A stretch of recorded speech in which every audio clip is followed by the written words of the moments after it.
आप सभी का आज हमारी कुमार क्लासेस की एक और लेटेस्ट वीडियो में आज हम पढ़ने वाले हैं लेक्चर नंबर 6, जिसमें हम पढ़ने वाले हैं इंक्रीजिंग एंड डिक्रीजिंग फंक्शन। ये बहुत ही इजी है। इंक्रीजिंग मतलब कि थोड़ी सी हम इंग्लिश का लैंग्वेज करेंगे ताकि जो थोड़ी हिंदी होती है ना वो थोड़ी हार्ड सी पड़ती है। मतलब कि जैसे वर्धमान है ह्रासमान फलन, कितना गहरा सा नाम लग रहा है, लेकिन इंक्रीजिंग एंड डिक्रीजिंग फंक्शन कितना शॉर्ट सा नाम लग रहा है और बहुत ही हल्के भी फंक्शन है ये। इनको पहले हम एक फंक्शन के माध्यम से स्टडी करेंगे, फिर हम देखेंगे डेफिनेशन क्या कहती है और देन फिर समझेंगे कि क्वेश्चंस कैसे होते हैं इसके। तो पहले हम देखते हैं इंक्रीजिंग एंड डिक्रीजिंग फंक्शन। एक फंक्शन के माध्यम से समझते हैं। एक फंक्शन ले लेते हैं y is equals to x square. X square का ग्राफ बनाते हैं। ये हमने एक फंक्शन ले लिया, इसका ग्राफ बनाते हैं यहाँ पे। उसके माध्यम से समझने की कोशिश करेंगे कि इंक्रीजिंग एंड डिक्रीजिंग क्या है। ओके, तो एक्स स्क्वायर का जो ग्राफ है वो कुछ ऐसे जाता है। आप सभी को पता होगा कि एक्स स्क्वायर का ग्राफ ऐसे जाता है, ठीक है। तो अभी हम इस पर ही स्टडी करने वाले हैं और देखने वाले हैं कि फंक्शन किस तरह से वर्क करता है, इंक्रीजिंग और डिक्रीजिंग क्या इनका मतलब है, ठीक है। तो इनमें पॉइंट्स रख लेते हैं। 1 2 3 4 -1 -2 -3 -4 1 2 3 4 5। आप इसको ये मत सोचना कि ये तो गलत रख दिया आपने। हम सिर्फ जस्ट एक एग्जांपल लेने की कोशिश कर रहे हैं और उसी से समझने वाले हैं कि क्या ये फंक्शन है और क्या नहीं है। ओके, ये मत बोलना कि आपने तो इसके हिसाब से नहीं बोला, एक्स स्क्वायर ये नहीं आ रहा। ओके, सिर्फ हम समझने की कोशिश कर रहे हैं, ठीक है। तो जब हम इसमें 1 लेते हैं तो मानो कि हमें वैल्यू क्या मिलती है, ये मिलती है। इन्हें मिटा लेते हैं, एक प्रकार से क्या कर रहे हैं, इन्हें मिटा लेते हैं। वैल्यू क्या मिलती है हमें, यहाँ पे मिलती है। जब हम x1 इसे मानते हैं, क्या करते हैं, इसे x1 मान लेते हैं, x1 मान लेते हैं इसे 1 को, और इस पर जो हमें फंक्शन मिलता है वो f of x1 ये मिलता है। ओके, हम x2 एक पॉइंट लेते हैं, ये वाला x2 पॉइंट लिया। अब इस पे फंक्शन की वैल्यू क्या मिलेगी हमको,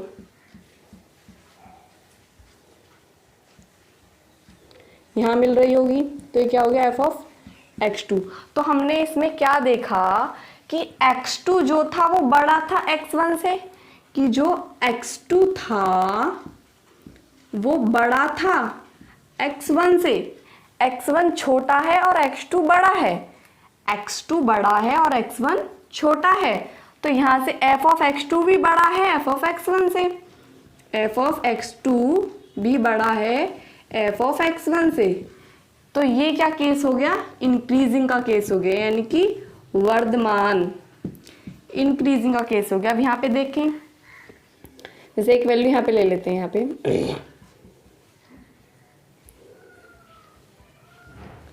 तो हमने इसने हमें वैल्यू यहाँ पे दे दी f of x1 की, इस वाले की। हमने इसे x1 मान लिया, इसे x2 मान लेते हैं इस वाले को, और इसने हमें वैल्यू दे दी यहाँ पे। अब बच्चों ये चीज़ देखो कि x2 बड़ा है या x1, -1 बड़ा है या -2। ऑब्वियस सी बात है, 12th में आगे -1 ही बड़ा होगा, इतना तो पता है आप सभी को, और -2 छोटा है, यानी कि x1 बड़ा है और x2 छोटा है। x1 बड़ा है, यहाँ पे क्या हो रहा है कि x1 बड़ा है और x2 छोटा है। ओके, लेकिन जब इनके हम फंक्शन जो हमें आउटपुट मिल रहा है वो क्या है, f of x1, लेकिन जो f of x1 है वो तो छोटा है f of x2 से। यहाँ पे तो हमने क्या देखा कि यदि x2 बड़ा है x1 से तो f of x2 भी बड़ा होगा x1 से, लेकिन यहाँ पे x1 बड़ा था x2 से, पर f of x1 छोटा है f of x2 से। यही तो सबसे मेन बात है इसमें कि उसमें बड़ा है तो बड़ा और इसमें बड़ा है तो छोटा हो रहा है। तो ये क्या हो गया, डिक्रीजिंग फंक्शन। तो आई होप कि आपको ये समझ में आ गए होंगे कि वर्धमान और ह्रासमान फलन क्या है और कैसे हम इनको देखते हैं। तो ये सिंपल इनकी कंडीशंस हैं जिन्हें हमें याद रखना है, ठीक है।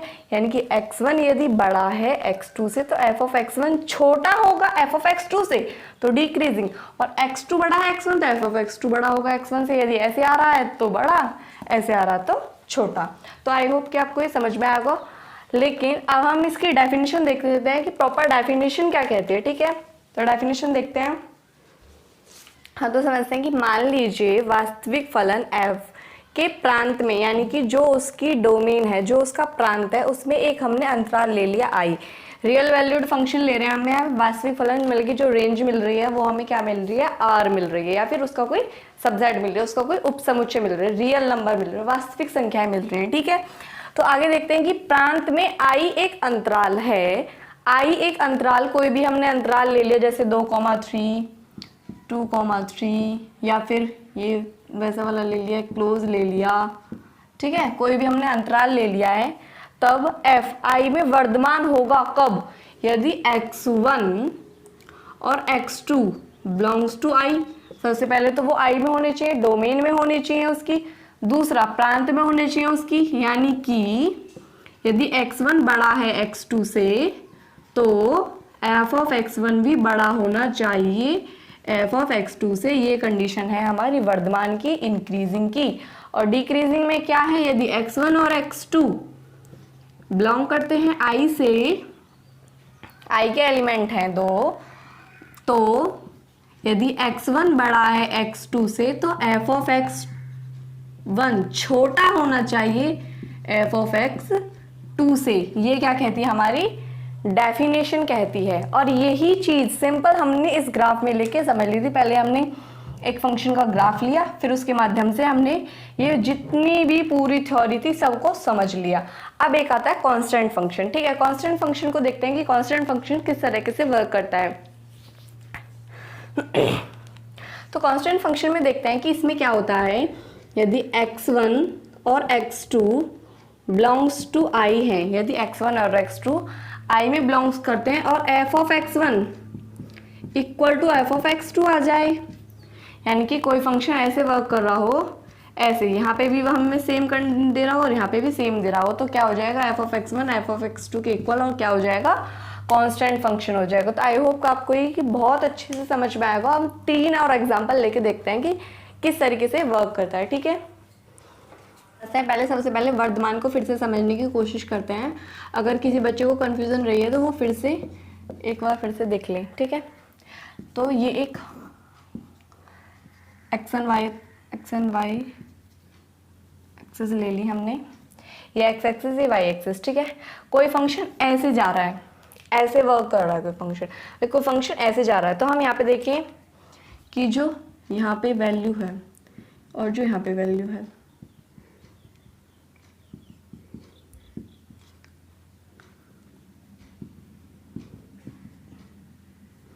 ठीक है।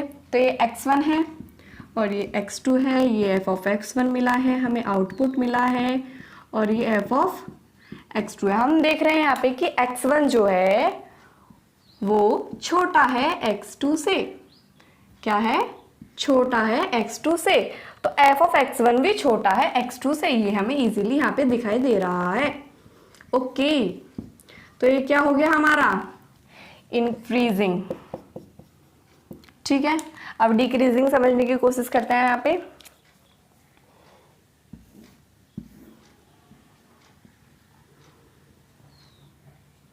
ओके, डिक्रीजिंग समझने की कोशिश करते हैं कि जो दूसरा फंक्शन है वो ऐसे जा रहा है, ठीक। तो यहाँ पे वैल्यू देखते हैं और यहाँ पे वैल्यू देखते हैं, तो ये मिल रही है हमें, ये x1 यानी कि वैल्यू क्या मिल रही है, f ऑफ x1, और x2 तो वैल्यू क्या मिल रही है, f ऑफ x2। तो यहाँ पे क्या देख रहे हैं हम, सिंपल वही जैसे हमने एक्स स्क्वायर के ग्राफ में देखा था कि x1 क्या है, छोटा है x2 से, लेकिन f ऑफ x1 बड़ा है f ऑफ x2 से। तो ये किसकी कंडीशन हो गई, डिक्रीजिंग की। आई होप कि आपको समझ में आया होगा। हम एक बार कांस्टेंट की कंडीशन और देख लेते हैं कि कांस्टेंट क्या बोलता है। ओके, यानी कि अचर फलन,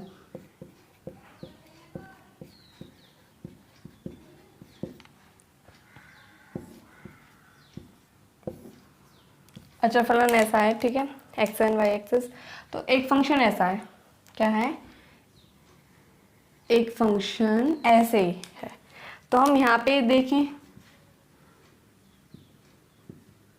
तो ये मिल रही है हमें x1 पे, क्या मिल रही है, f ऑफ x1, और यहाँ पे भी क्या मिल रही है, x2 भी सिंपल क्या मिल रही है यहीं पे, ठीक है। यानी कि ये दोनों इक्वल है तो क्या हो जाएगा, वो कांस्टेंट फंक्शन हो जाएगा, ठीक है। तो हम आगे समझते हैं कि और किस प्रकार से हम इनको डिफाइन कर सकते हैं। ये तो हमने कर दिया कि x1 बड़ा है, x2 छोटा है, तो फंक्शन कैसे ऑपरेट हुआ उस पर, वो किस तरह से वर्क कर रहा है, ये तो हमने कर दिया। लेकिन अगर हम एक पॉइंट की बात करें, सिर्फ एक पॉइंट, तो पॉइंट, किसी पॉइंट पे कैसे पता लगाएंगे कि फंक्शन बढ़ रहा है या घट रहा है, कैसे पता लगाएंगे पॉइंट पे कि फंक्शन बढ़ रहा है या घट रहा है। तो देखते हैं कि पॉइंट पे कैसे,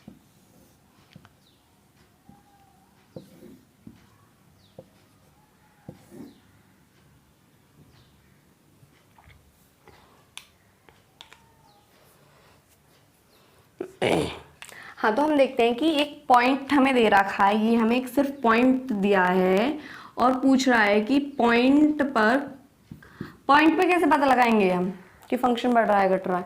पूरा फंक्शन ना दिया हो, हमें सिर्फ पॉइंट दिया हो, यहाँ तो हम देख के बता पा रहे हैं कि फंक्शन क्या है, इंक्रीजिंग है डिक्रीजिंग है, इंक्रीजिंग है, सिंपल दिख रहा है हमें, ओके ठीक है। लेकिन पॉइंट पे कैसे पता लगाएंगे, पॉइंट पे हम देखेंगे कि जो पॉइंट होता है, ठीक है, इस प्रकार से होता है।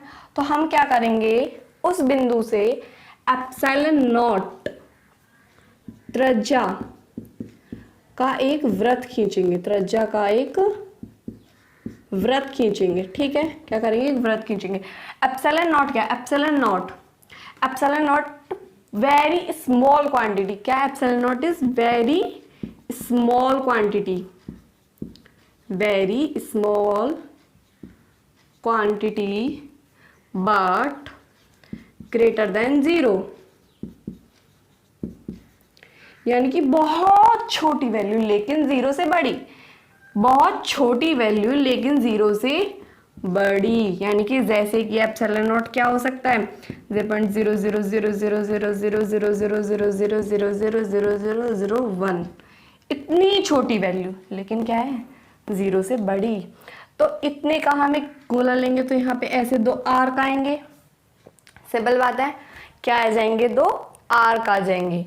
तो उनमें हम इसमें एक अंतराल आई डिफाइन करेंगे और वो कैसा होगा, ओपन होगा, ताकि ये और ये पॉइंट ना ऐड हो पाए। यानी कि जैसे पॉइंट ए है तो इधर क्या हो जाएगा, ए प्लस एप्सिलॉन, और इधर क्या हो जाएगा, ए प्लस एप्सिलॉन, 2 ए पॉइंट हो जाएंगे, ठीक है। तो ये दोनों ऐड ना हो पाए, क्योंकि अगर ये ऐड हो गए तो पॉइंट से बाहर, एप्सिलॉन बेशक छोटी हो लेकिन ऐड होते हैं पॉइंट से बाहर। तो इन दोनों को ना ऐड करके बीच के पॉइंट पे हम देखेंगे तो क्या हो जाएगा, पॉइंट पे देख लेंगे ना हम। और अंतराल में कैसे देखते हैं, अभी हमने देखा था कि कैसे देखते हैं, यानी कि पॉइंट पे भी हम निकाल सकते हैं। तो आई होप कि आपको समझ में आएगा। अब हम आगे देखते हैं कि इसे डेरिवेटिव के फॉर्म में कैसे डिफाइन कर सकते हैं। डेरिवेटिव से कैसे पता लगा सकते हैं कि जो फंक्शन है वो इंक्रीजिंग है या डिक्रीजिंग है, देखते हैं आगे, ठीक है। हाँ तो हम समझते हैं, मान लीजिए कि एक फंक्शन f है और अंतराल क्या है, a और b अंतराल में है, ठीक है। तो इतने में वो पूरे में क्या होना चाहिए, सबसे पहले कंडीशन क्या है कि वो कंटिन्यूअस होना चाहिए, क्या होना चाहिए, सतत होना चाहिए, कंटिन्यूअस होना चाहिए, ओके। और a और b पर अवकलनीय होना चाहिए। आप इस अंतराल का मतलब समझते हैं, मतलब कि इसमें a और b इंक्लूड है लेकिन इसमें a और b इंक्लूड नहीं है। हम देख रहे हैं कि इसने कंटिन्यूअस तो बोला क्लोज इंटरवल में, लेकिन अवकलनीय बोला ओपन इंटरवल में। ऐसा क्यों कर रहा है ये, इसमें कंटिन्यूअस या इसमें अवकलनीय क्यों नहीं बोल रहा ये, क्योंकि प्यारे बच्चों समझो, क्योंकि यदि एक फंक्शन है इस प्रकार से, एक्स एक्सिस और वाई एक्सिस है और ऐसा कोई फंक्शन है, यदि डेरिवेटिव का मतलब क्या हो, अवकलनीय का मतलब क्या है, अवकलनीय का क्या मतलब है, हमने पिछली क्लास में देखा था कि उस पॉइंट पर स्लोप की वैल्यू, टेंजेंट के स्लोप की वैल्यू, यानी कि स्पर्श रेखा की प्रवणता स्पर्श रेखा की प्रवणता के इक्वल होती है। ठीक है, तो यहाँ पे अगर हम स्पर्श रेखा खींचें तो इजीली खिंच जाएगी, यहाँ पे खींचें तो भी खिंच जाएगी, यहाँ पे खींचें यहाँ भी खिंच जाएगी। लेकिन एंड पॉइंट्स की बात करें, हम एंड पॉइंट्स पे देखें तो कितनी भी स्पर्श रेखा खिंच सकती हैं। इसी प्रकार इस पर देखें एंड पॉइंट्स पे तो स्पर्श रेखा बहुत सारी खिंच सकती हैं। इसीलिए हम ए और बी को जो एंड पॉइंट्स हैं, अंतः बिंदु है, इन्हें सम्मिलित नहीं करते। इसीलिए वो बोलता है इतने में सतत होना चाहिए और इतने में अवकलनीय होना चाहिए। तो आई होप कि आपको समझ में आ गया होगा कि वो ऐसा क्यों बोलता है कि ए और बी पर अवकलनीय होना चाहिए। अब हम आगे देखते हैं कि ए और बी में दूसरा ग्राफ बना लेते हैं समझने के लिए। एक ग्राफ से समझ लेंगे जो हमने शुरू में लिया था एक्स स्क्वायर का ग्राफ, उसी से समझ लेंगे कि क्या कहना चाह रहा है ये बंदा। ओके, एक्स स्क्वायर का ग्राफ है, ठीक है। तो एफ इंक्रीजिंग कब होगा? जब प्रत्येक एक्स के लिए एफ डैश ऑफ एक्स 0 से बड़ा हो। इसका क्या मतलब है? यानी कि जो स्लोप है, जो प्रवणता है स्पर्श रेखा की, वो क्या हो? 0 से बड़ी हो। अवकलज क्या होना चाहिए? 0 से बड़ा, यानी कि उस पॉइंट पर जो स्पर्श रेखा की प्रवणता है वो क्या होनी चाहिए? 0। जैसे कि हम यहाँ पर खींच के देखते हैं, यहाँ के किसी पॉइंट पे खींचते हैं तो ये यहाँ पे जाएगी थोड़ा सा टच करके, तो क्या हो जाएगा? प्लस। यहाँ खींचेंगे तो प्लस, यहाँ खींचेंगे किसके साथ एक्सेस बना रहे हैं? एक्स के साथ। यहाँ पे खींचेंगे प्लस, यहाँ पे खींचेंगे प्लस। ठीक है, तो ये क्या हो जाएगा? पॉजिटिव। ठीक है, यानी कि क्या हो जाएगा? इंक्रीजिंग। और यदि डिक्रीजिंग के लिए क्या होना चाहिए? एफ डैश ऑफ एक्स क्या होना चाहिए? 0 से छोटा होना चाहिए, यानी कि स्लोप 0 से छोटा होना चाहिए। यहाँ पे खींचते हैं तो क्या आएगा? नेगेटिव। क्या आएगा? नेगेटिव, 0 से छोटा। ठीक है, तो यही ये बोल रहा है। ठीक है, और कांस्टेंट फंक्शन के लिए क्या होना चाहिए? वो सिर्फ 0 होना चाहिए। अब यहाँ पे 0 कैसे है? क्योंकि x और इस लाइन के बीच में कितना कोण है? 0, और tan 0 क्या होता है? 0। और एफ डैश ऑफ एक्स कितना होना चाहिए? 0। सिर्फ यही बात बोल रहा है कि यदि ए और बी में फंक्शन इंक्रीजिंग है, कब? जब एक्स, प्रत्येक एक्स जो कि ए कॉमा बी अंतराल से लिया गया, एफ डैश ऑफ एक्स क्या हो? 0 से बड़ा हो, यानी कि उस पॉइंट पर स्पर्श रेखा की जो प्रवणता है वो 0 से बड़ी होना चाहिए। प्रवणता क्या सेंस समझ रहे हो? एक्स एक्सिस के साथ कितना एंगल बना रही है। ठीक है, इसमें माइनस यानी कि नेगेटिव, 0 से छोटे हो जाएंगे और इसमें क्या हो जाएगा?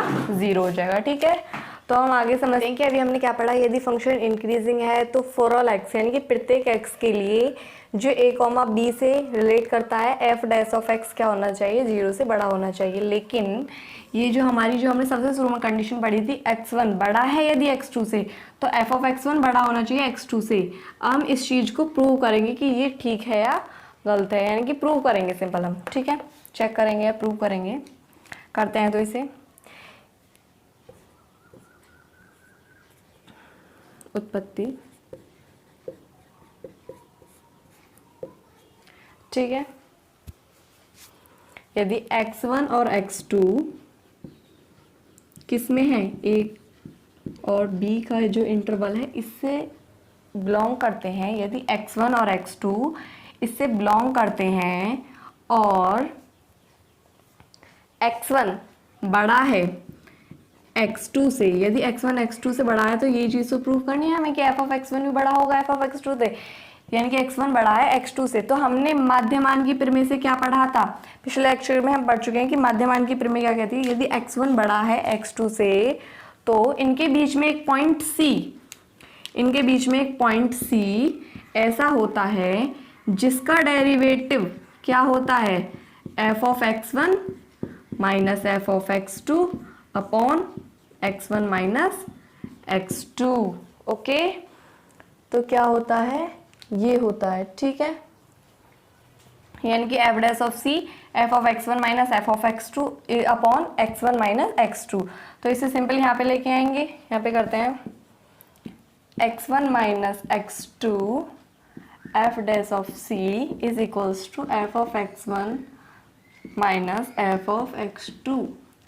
अब जो ये डेरिवेटिव है ये 0 से बड़ा होगा। ओके, क्या होगा? 0 से बड़ा होगा। और x1 यदि बड़ा है x2 से तो ये कंडीशन भी 0 से बड़ी होगी। ठीक है, 0 से बड़ा होगा। ओके, ये 0 से बड़ा होगा और ये भी 0 से बड़ा होगा, तो ये पूरा 0 से बड़ा होगा, यानी कि F of x1 minus F of x2 बड़ा है 0 से। ये 0 से बड़ा है, ये 0 से बड़ा है, तो इनका प्रोडक्ट भी क्या होगा? बड़ा होगा, यानी कि एफ ऑफ x1 बड़ा है एफ ऑफ x2 से, और यही चीज़ हमें प्रूव करनी थी। ओके, एक बार फिर से देख लेते हैं। यदि एक फंक्शन इंक्रीजिंग है, क्या पढ़ा था हमने? यदि एक फंक्शन इंक्रीजिंग है तो प्रत्येक x के लिए एफ डैश ऑफ x क्या होगा? 0 से बड़ा होना चाहिए। और हमें दे रहा है कि x1 x2 से बड़ा है, तो प्रूव करो कि एफ ऑफ x1 भी बड़ा होगा x2 से। हमने कहा कि ये दोनों इसमें मान लीजिए लेट कर लेते हैं कि x1 और x2 ए बी से लिए गए हैं, इसके अंदर बिलोंग करते हैं।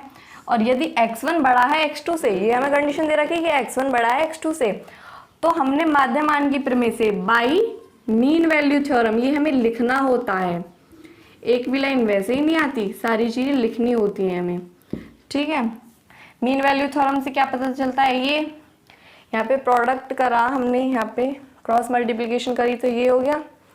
फिर ये 0 से बड़ा है, यहाँ पे हमने देखा था, और ये भी 0 से बड़ा हो क्योंकि x1 बड़ा है x2 से, तो पूरा 0 से बड़ा होगा, तो ये पूरा 0 से बड़ा होगा। इसे यहाँ पे ले गए तो ये पूरा जो हम प्रूव करना था वो निकल के आ गया। अब जो दूसरी कंडीशन है जो क्या कहती है कि यदि f डिक्रीजिंग है for all x belongs to a, b, तो f डैश ऑफ x छोटा होगा 0 से, वहाँ पे क्या करेंगे? यहाँ पे इसे छोटा कर देंगे, तो मीन वैल्यू थ्योरम के हिसाब से ये चेंज हो जाएंगे, और यहाँ पे ये छोटे हो जाएंगे, छोटे हो जाएंगे तो फिर ये हो जाएगा, और सिंपल हमारा प्रूव हो जाएगा। और कांस्टेंट के लिए इसे आप सिंपल कर सकते हैं, बिल्कुल सेम होगा जैसे ये है। कांस्टेंट के लिए क्या करेंगे? रोले की प्रमेय का यूज़ करेंगे, रोलेस थ्योरम, क्योंकि वो क्या कहती है? यदि एफ डैश ऑफ एक्स, मतलब कोई पॉइंट ऐसा है कि जिस पर जो डेरिवेटिव है वो 0 है, तो वो दोनों पॉइंट क्या होंगे? इक्वल। ये तो प्रूव ही हो गई सीधी कि अगर किसी पॉइंट पर डेरिवेटिव 0 है तो वो दोनों पॉइंट इक्वल होंगे, और ये क्या हो गया? अगर पॉइंट इक्वल है तो क्या हो जाएगा? कांस्टेंट। तो आपको अच्छे से समझ में आया और आपको वीडियो अच्छी लगी हो तो वीडियो को लाइक करें, शेयर करें और हमारे चैनल को सब्सक्राइब करें। और नीचे व्हाट्सएप नंबर जो शो हो रहे हैं, आप इन पे जाके कांटेक्ट कर सकते हैं, और आपको फिजिक्स, केमिस्ट्री और मैथ्स के कलरफुल हैंड रिटन नोट्स मिल जाएंगे वहाँ पे। Okay, thank you so much.